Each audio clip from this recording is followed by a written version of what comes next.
Good afternoon, everybody, and welcome to the latest Lunch and Learn session from the Employment and Skills Hub here in Gloucestershire. Today, I'm delighted to be joined by Stephen Moore from the Gloucestershire Carers Hub, who works within the community and is here today specifically with some hints, tips, and some insights into unpaid carers and what you as employers can do and look forward to when you engage with them. Stephen will give his presentation, and at the end, we'll have the opportunity for questions and answers, which we'll cover. The video itself will be shared in future for those who were unable to join us today. So, Stephen, welcome. Please share with us your insights, tips, and knowledge on unpaid carers. Thank you, Andy, and good afternoon, everyone.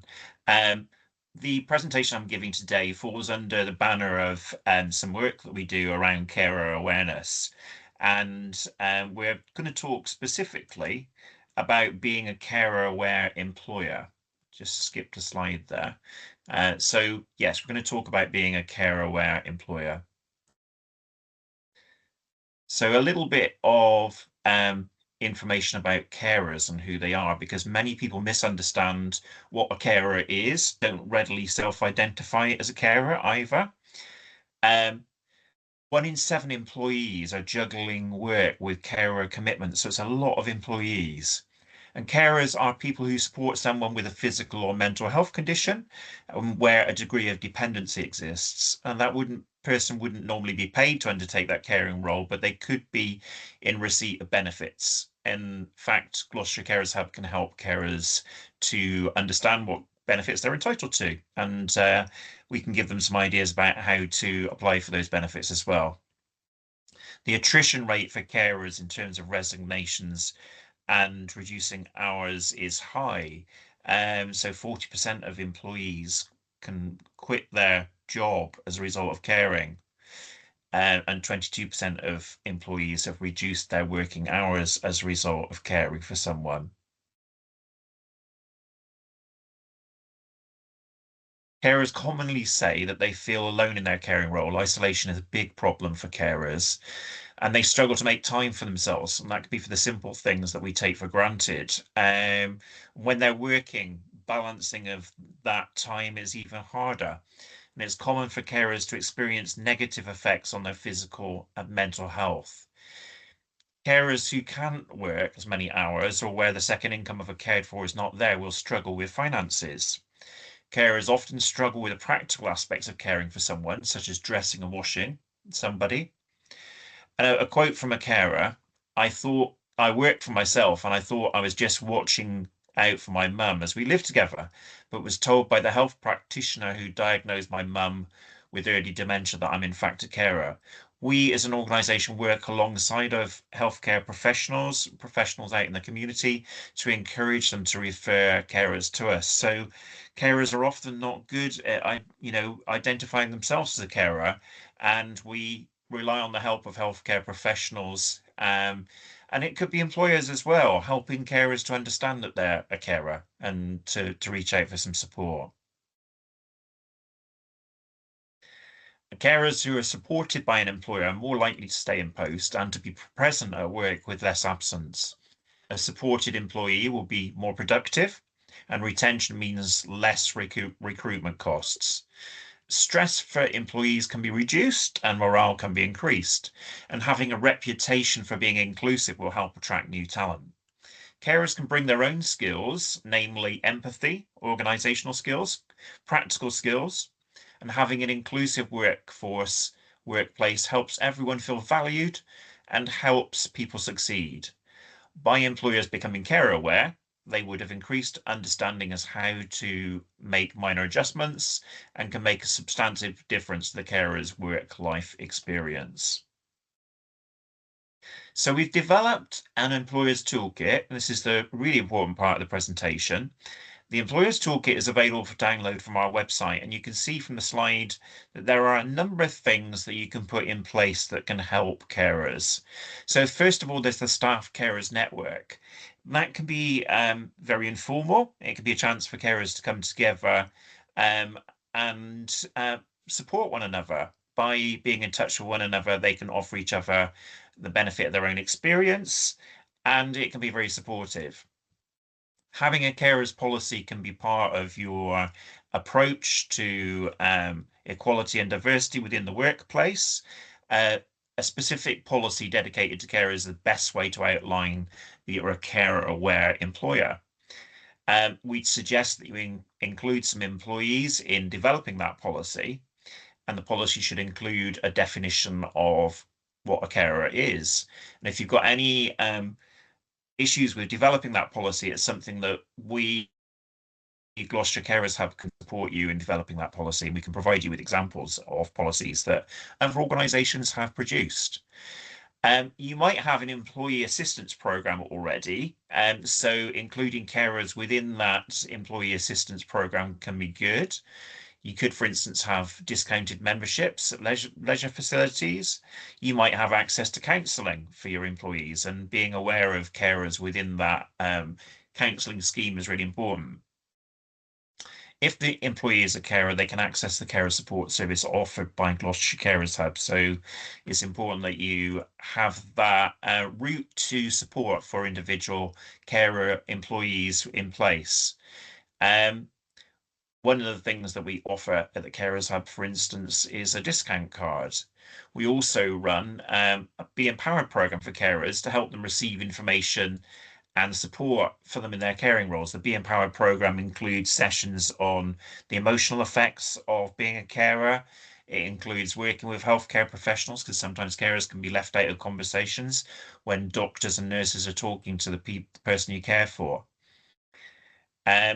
Understanding how to discuss caring situations with employees is really important. So we want you to think about how you talk to your colleagues that are carers.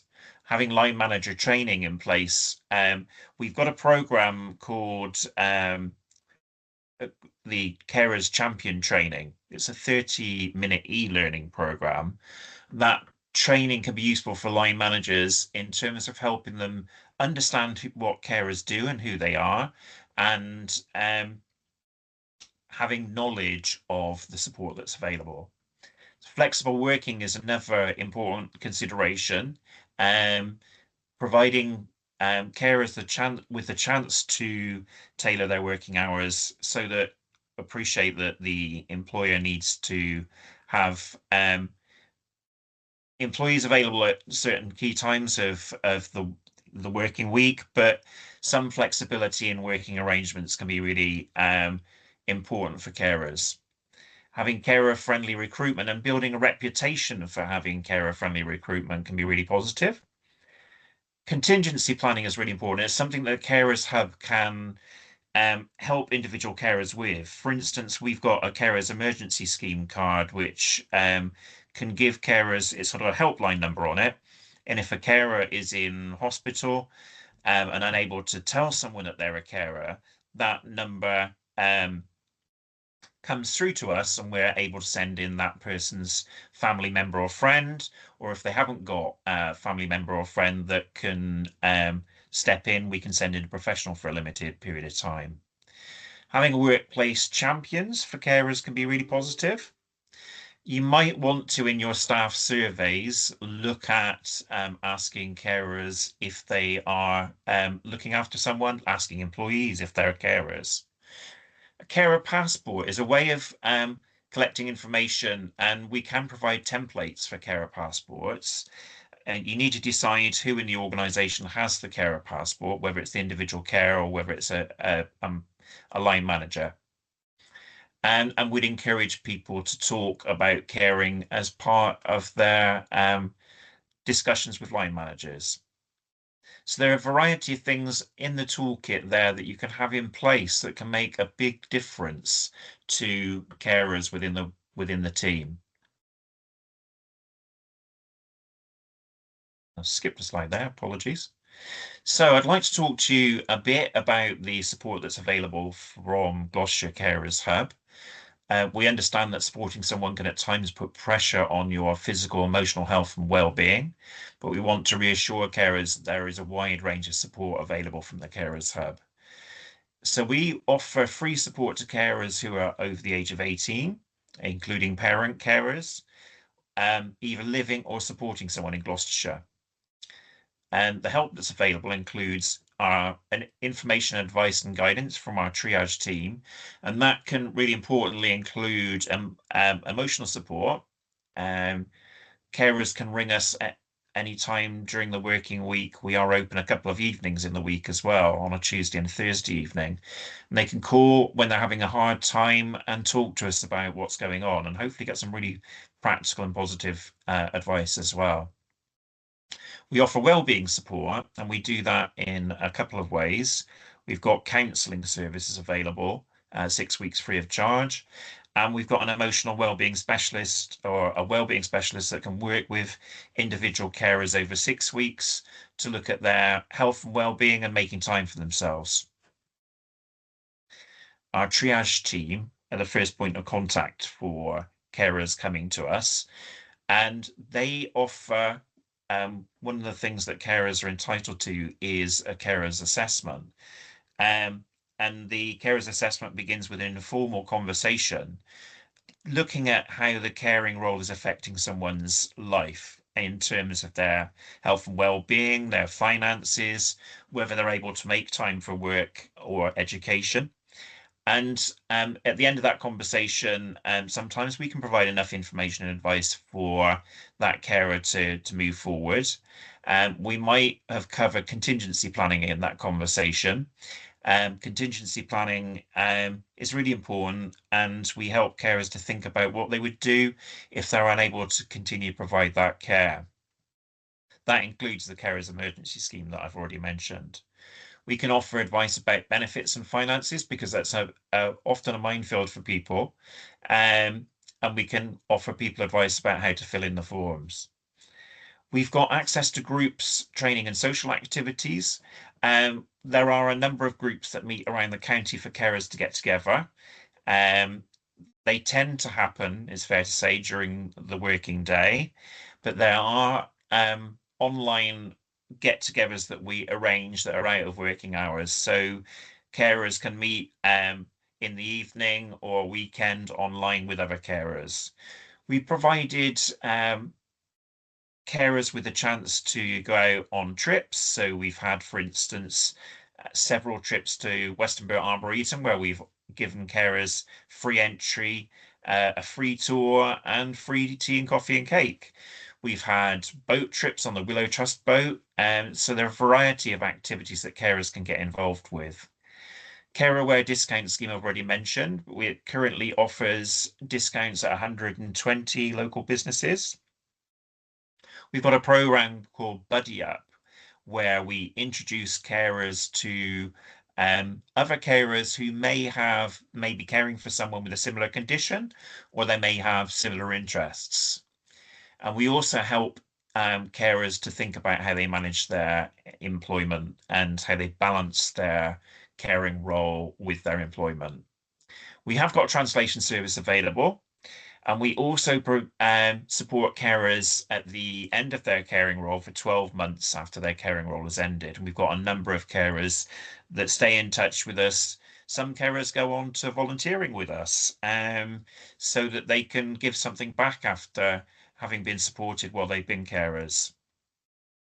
And we, in addition, provide continued support when a cared for goes into a care home. Some people think that when someone goes into a care home, their caring role has ended, but in actual fact, they continue to provide emotional support, some practical support, and financial support to that person while they're in the care home. So it's really important that we continue to support carers after they've gone into the person's gone into a care home. So there are obviously barriers that present themselves, for employers when they consider looking after carers who are employees, and we can move on to in the Q&A talking about some of those barriers. I'd like to finish with our contact details. You can call us on 0300 111 9000. Carers can self-refer on our website at www.gloucestershirecarershub.co.uk. There's a simple form to fill in, and we ask for information about your caring role and how many hours you're giving in your caring role. And our team will talk to you about how it affects you in terms of your health, nature of the caring role, how you're managing at home, etc. Employers could make a referral to us themselves if they wanted to. That has to be done via our website and the referral form for professionals that's at the top of our website. Thank you very much.